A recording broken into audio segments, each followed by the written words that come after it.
ഈശ്വര ബാംഗ്ലൂർ ഡേയ്സിൽ ഇത്രയും പോർട്ട് ചെയ്യുന്ന ഇത്രയും ബൈക്ക് റേസ് അങ്ങനെ ഒരു കോച്ചിനെ എവിടെ നിന്ന് കിട്ടും? ഇദ്ദേഹം നോ പറഞ്ഞിരുന്നെങ്കിൽ. ബാംഗ്ലൂർ ഡേയ്സിന്റെ വിളിയൊക്കെ ആർക്കും വന്നാലും നോ പറയില്ല. എന്നാലോചിച്ച് നോക്കിയേ, Dulquer, Fahadh, Nivin Pauly, star studded movie. Anwar produce ചെയ്യുന്നു, അഞ്ജലി ഡയറക്റ്റ് ചെയ്യുന്നു, സമീർ ക്യാമറ ചെയ്യുന്നു, ഗോപി മ്യൂസിക് ചെയ്യുന്നു. എങ്ങനെയാ പ്രൊജക്റ്റ് നോ പറയുക? ഞാനൊന്നും ചോദിച്ചിട്ടൊന്നുമില്ല. എൻ്റെ അടുത്ത് സമീർ പറഞ്ഞ്, അഞ്ജലി ബാംഗ്ലൂർ ഡേയ്സിലെ കോച്ചിന് ഒരാളെ നോക്കുന്നുണ്ട്, റഹ്മാനാണ് അത് ചെയ്യേണ്ടത്, പക്ഷേ റഹ്മാൻ്റെ ഡേറ്റ് പ്രോബ്ലമായിട്ട് നിൽക്കുകയാണ്, സിജോയ്ക്ക് ചെയ്യാമെന്ന് ചോദിച്ചു.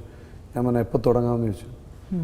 കാരണം നമുക്കത് കേൾക്കുമ്പോൾ അറിയാം, എപ്പോഴും സിനിമകളിൽ കോച്ച് കഥാപാത്രത്തിനെ അവതരിപ്പിക്കുന്ന ആൾക്കാരൊക്കെ എല്ലാ കാലത്തും രക്ഷപ്പെടും. കാരണം കോച്ച് എന്ന് പറയുന്നത് ജനങ്ങൾക്ക് ഇഷ്ടമാണ്. പ്രത്യേകിച്ച് അത് നായകനെ ട്രെയിൻ ചെയ്യുന്ന ഒരാളും കൂടി ആകുമ്പോൾ ആ നായകനോടുള്ള ഒരാരാധനയുടെ ഒരു അംശം കിട്ടും. എനിക്കും കിട്ടിയിട്ടുണ്ട്. ഞാൻ ഒരു സ്ഥലത്ത് ചെന്നപ്പോൾ ഒരു കൊച്ചു ഓടി വന്നു. ഒരു സിനിമ ബാംഗ്ലൂർ ഡേയ്സൊക്കെ ഭയങ്കര ഹിറ്റായി പോകുമ്പോൾ ഒരു കുട്ടി ഓടി വന്ന് എൻ്റെ കൈ തന്നു. കൈ ഇങ്ങനെ കുലുക്കിക്കൊണ്ടിരിക്കുമ്പോൾ അവൻ പറഞ്ഞു, ഞാൻ ദുൽഖറിൻ്റെ ഒരു ഫാനാണ്, ഈ കൈ ഒന്ന് പുള്ളിക്ക് കൊടുത്തേക്കാൻ. അങ്ങനത്തെ സംഭവങ്ങൾ ഇഷ്ടംപോലെ ഉണ്ട്.